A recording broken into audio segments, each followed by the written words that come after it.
ready to go. On the Fan, New York Sports Radio. Mike's on, Mike's on. He'll get you the sports any way that he can. It's Mike Francesa on the Fan. Sports Radio 66 and 101.9 FM. WFAN. From the studios of WFAN, this is Mike's on Francesa on the Fan on this Tuesday, the 16th day of October. The NBA season gets underway. We'll do some over-unders for you a little later on. So we got those for you, courtesy of DraftKings. I'll run through the numbers later. Jane Levy, who does a good job, really good job as a biographer. You know, she's done books on Sandy Koufax and Mickey Mantle. She did a book on Babe Ruth that I told you about.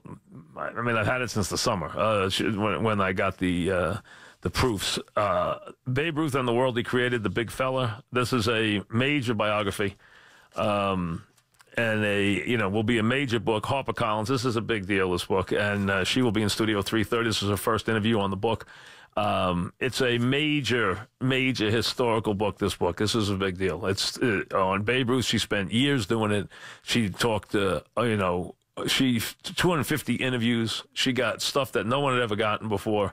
She has a whole new edge on the whole thing, which I'll give you. It's 560 pages or 70 pages long. So it is a big book on basically, it's a different slant on Ruth, which we'll get to in a little while. She'll be joining us in Studio 3:30, so we'll do that. And you will have the Giant head coach with us at 5 o'clock. So Pat will be with us at 5 today. Giants are in the news because John Mara spoke at the owners' meeting. He spoke to some reporters, and it was chronicled. Most of the stuff that was sent to me was from Judy Battista, but I mean, I don't think he was the only one. She wasn't the only one he spoke to. I think he spoke to others too. So I don't know. I'm not trying to slight anybody else who he might have spoken to, because I don't know everybody who was there. But in essence, the headline was the comment. He made a couple of comments about Eli being a punching bag, and it's not just Eli's fault, and everybody has to play better, and that he's embarrassed, which he obviously is.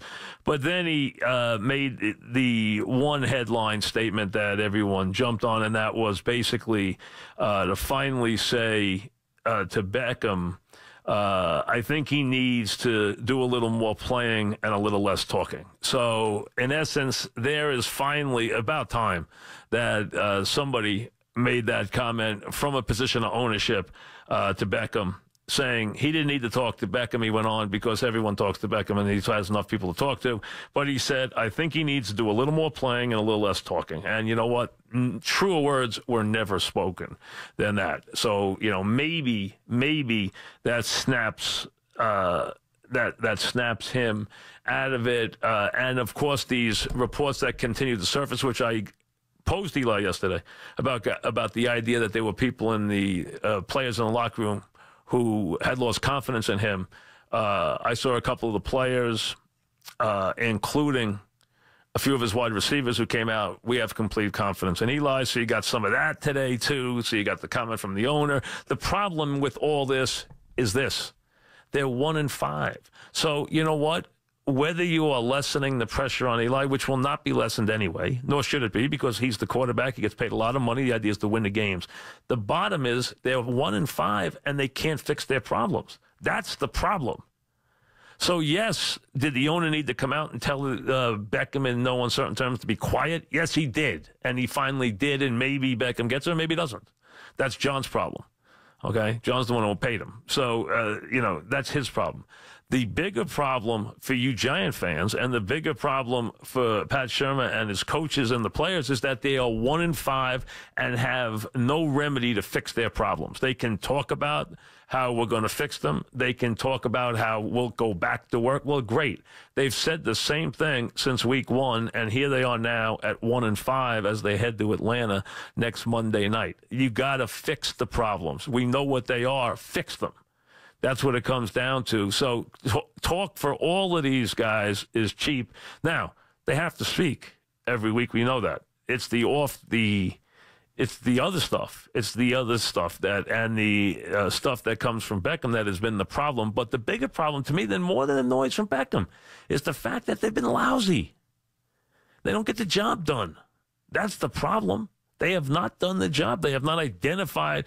If they've identified the problem, they haven't fixed it. And I think they identified the problem because going all the way back to camp, the words that Shermer uttered to me that day, and he's uttered a million times, we will go as far as the offensive line will take us. They knew what the issue was, and instead it has continued to be an enormous problem. He's been sacked 20 times.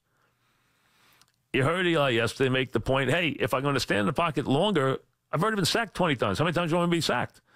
And it's a fair point. So there's a million different ways to go about attacking the problem. The idea is to fix the problem. One thing you can't do in this league, though, is you can't keep changing personnel because you just don't have the ability to do it. There's no better. It's not like you can go and find or trade for offensive linemen. It can't happen. It doesn't happen. You know, when you have a bad offensive line, it usually lingers because guys get hurt and you don't have depth. Few teams in this league have depth anyway. Depth is something that went out the window when they started having player movement and you started having salary caps. You started paying top players big money, and you created a system where there was no depth because depth moved. In the old days, good teams were deep because they could pay their players and they could keep them around. Now, when you had player movement and a salary cap, you have players who go off because they can start somewhere else, and you don't have any depth because you overpay and you have basically weighted positions where you get a lot of pay and you don't have any depth to pay those top players. So it's an enormous problem in this league. It continues to be one, and it is very hard to fix certain problems when they injury problems. Like in a team like Atlanta, which had major talent. When you lose the kind of people they lost on defense, they can't fix it. Now, they've lost too many tight games as it is anyway. We know that. But they can't fix the injury, the problems they have. They've lost premier defensive players, and they just have no way to it's not like they can just say, oh, we can put another guy and plug him in. You can't plug him in. You can't plug in pass rushers. You can't plug in corners. You can't plug in players who play on that level. It can't happen. So for the Giants, you know, we can tell you can sugarcoat it, and they're not going to say it because they have to go back to work and play 10 more games. So they're going to say the same thing they're saying now when there's 5 games left. But for us, we know the reality. The reality is that they're going nowhere. They're going nowhere fast. And it's just going to continue as we go forward until we see something that looks a whole lot different. We've seen glimpses. We've seen moments. Houston, what should have happened in Carolina, but we've also seen Dallas. We've also seen what happened against Philly the other night, and it's been just pure ugly when we've seen it. So we got that to get to. As the NBA season opens here, there isn't a whole lot of optimism. It's a new era. With the Knicks, another one. But, you know, you don't have Porzingis, number one.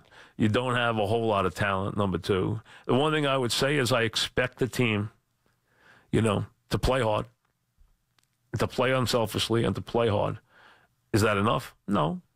I mean, hey, it's enough to win a couple of games. You could steal some games. In this league, if you play hard and you are driven well by a coach and you buy in, you can pick up really 8 to 10 games just on hustle and grit if you want it. Now, it's not enough to get you anywhere near, even 40, no less, get you anywhere near the playoffs. But it can be the difference between winning 22 and winning 32, if it matters to you. I mean, it can be that. I mean, but that's about all you can offer. The Knick number is 30. The net number is 31.5. So, I mean, there's not a whole lot to be excited about. There is up in Boston, where obviously they're thinking about going to a finals this year. The chalk finals is Golden State Boston, as everybody knows. We all know who the other teams are. In the East, you're talking about Philadelphia and Toronto, and then you go from there, maybe you're Milwaukee, and take it down from there, and Indiana, etc. On the West, you know who they are behind, and then you have Houston, of course. And then you try to figure out what you want to do with the Lakers as they become the story, because that's where LeBron will call home. Does LeBron, in his first year there, is he completely energized by the fact that every game he plays there will be an event? That's the one thing that will happen there, because having been there many times, they love their Lakers in L.A.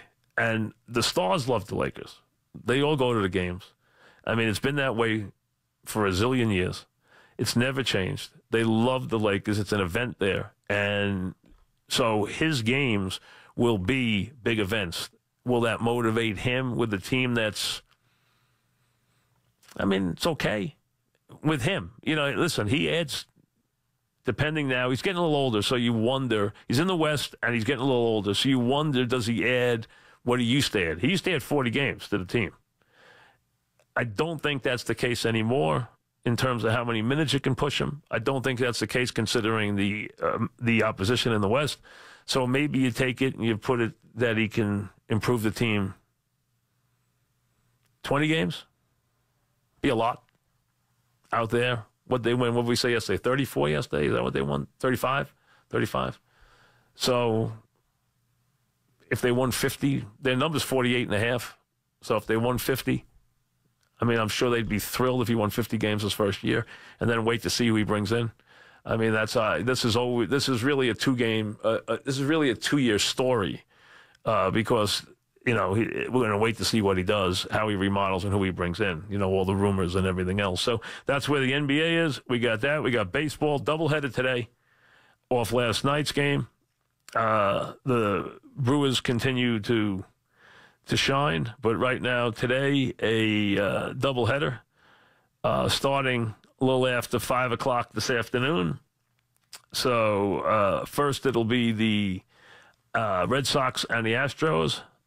Eovaldi, who is the key pitcher and the key guy in the series for the Red Sox, they will not win the series unless Eovaldi pitches well. That's a given. He's their most important pitcher now. And then it'll be Gonzalez against Hill as the Dodgers try to see if they can even the series against the Brewers later on the night. So a 5:09 start in Houston, a 9:09 start for the Brewers and the Dodgers, and a couple NBA games to kick off the season this evening. So you got all that too. As we said, Pat Shermer at 5, Jane Levy in a couple of minutes.